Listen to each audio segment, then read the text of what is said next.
Packing up this morning at Mount Garnet and free camp at the BP service station. Really good little spot. Pretty quiet last night.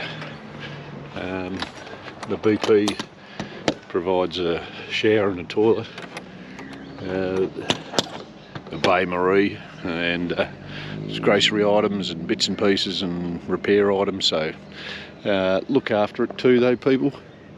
We cleaned up a bit of plastic in that last night. You want places like this to be available to us, got to look after them. Well, if we weren't full-blown tourists before, we are now. We're at Undara Experience, and we're going to go and do things like lava tubes and volcano craters with all the others. So out from the lava tubes area to Calcani, yeah. Volcanic crater walk. We're going to have a little look. We might just go up and back.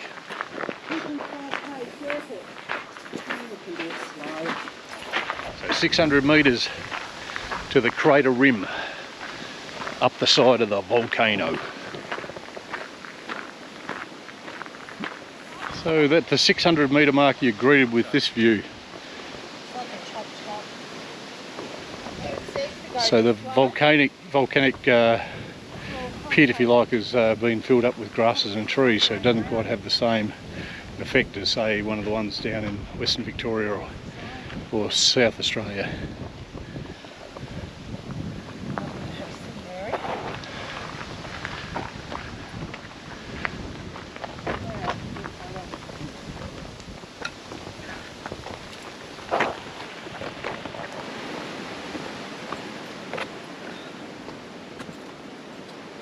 I don't know whether you can pick up the waterway out there. We'll have to have a look and find out what that is.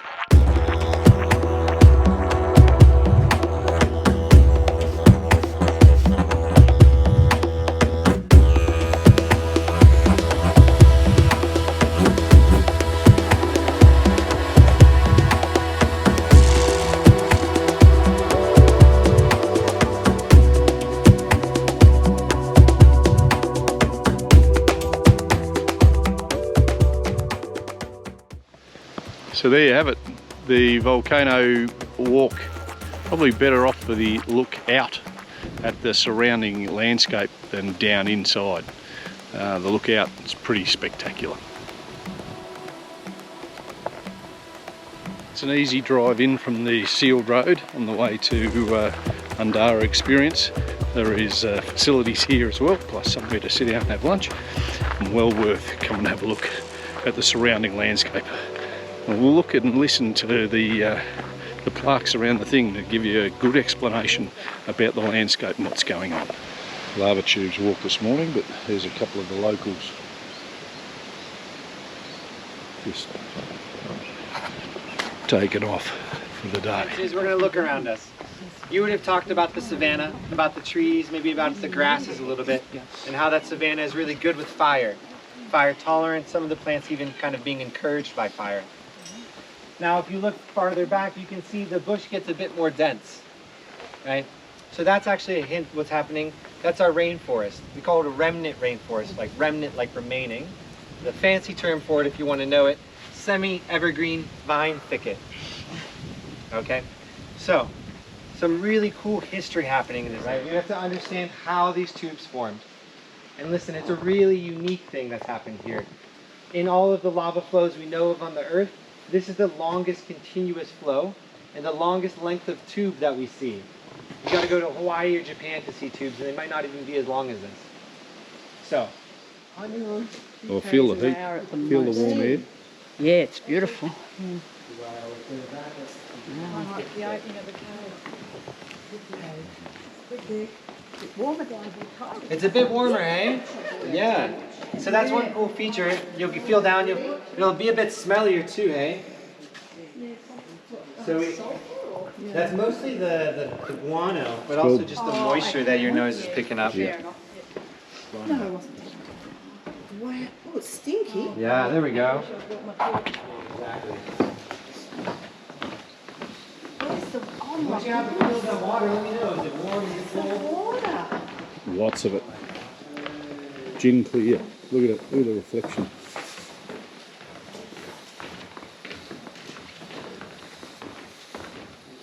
Oh, wow. Look at that. So you would be able to go through that. So normally you can walk down. Oh, can you put that torch?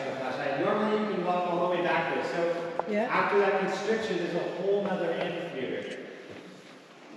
In this cave, you used to be able to crawl through the whole thing, but now it's sort of filled in with silt. Oh wow, I just got the most fantastic photo. Really low. So if you swim in salt water, it's a bit easier. Fresh water, a little bit harder. This water is pretty hard to swim in. You sink pretty quick. But on the plus side, it does have a lot of calcium dissolved in it. So if you go somewhere where the water is going to be thermally heated, it'll take all the healing properties of calcium-rich water and give you a lot of health benefits.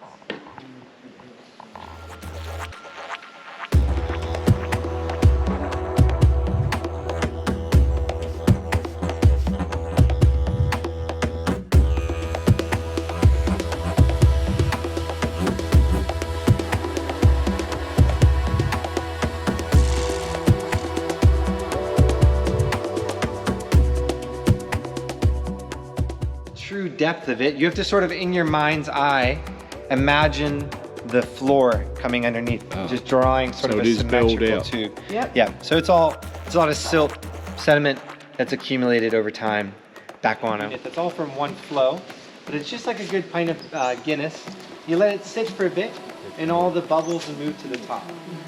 So this is one lava flow from here to here, and it went, and then the bubbles cleared from here and started to work their way to the top. So that's sometimes how we can decide how many lavas have flown through this area, is how many sort of these units we get. Also, you can see a few other rocks that maybe...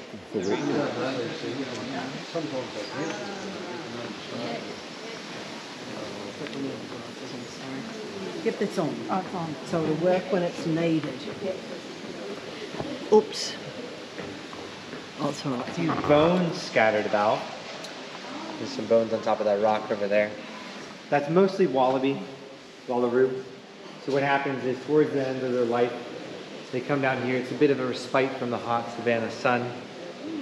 And they lay down, nice cool ground, and the boardwalk continues on. This water is a bit cooler than the last one. You can feel it's just a bit cooler standing here as well.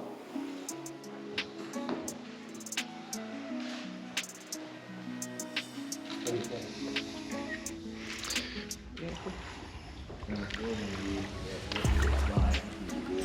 Yeah, this is going back. Yeah, and you can walk all the way and back. Well, I'm going to get some photos. Yeah. Beautiful. We walked right through.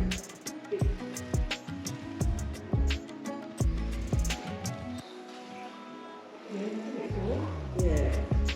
Still swimmable, right? Definitely still swimmable. It's actually quite clear, isn't it? It's absolutely crystal clear. If you had a black light though and you showed it.